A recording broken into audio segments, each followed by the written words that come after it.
Hello বন্ধুরা, আজকের recipe chicken soup.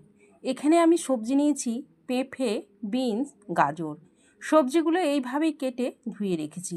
চিকেনটাকেও ছোট ছোট করে কেটে ধুয়ে জল ঝরিয়ে রেখেছি। আর নিয়েছি পেঁয়াজ কুচি, রসুন কুচি। গ্যাসের ওপর কড়াই বসিয়ে 1 চামচ বাটার দিয়ে চিকেনটা দিয়ে একটু ভেজে নেব।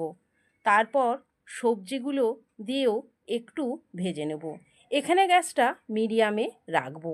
এরপর কিছুটা পেঁয়াজ কুচিও দিয়ে দেব। সবজি আর চিকেনটা ভাজা হয়ে গেছে।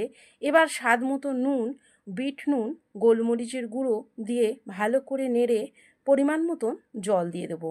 এবারে এইটা প্রেসার কুকারে ঢেলে দেবো। 2টো সিটি দিয়ে প্রেসার কুকারটা নামিয়ে রাখবো। প্রেসার কুকারটা একটু ঠান্ডা হলে খুলে দেখে নেব সব কিছু ভালোভাবে সিদ্ধ হয়েছে নাকি। ভালোভাবেই সব সিদ্ধ হয়ে গেছে। গ্যাসের মধ্যে আবার কড়াই বসিয়ে আর একটু বাটার দিয়ে দেবো। এবার রসুন কুচি, পেঁয়াজ কুচিটা দিয়ে একটু ভেজে নেব। এবার এর মধ্যে চিকেন স্যুপটা ঢেলে দেবো। একটা বাটিতে 1 চামচ কর্নফ্লাওয়ার গুলে রাখবো। আর একটা বাটিতে ডিমের সাদা অংশটা নিয়ে নেব।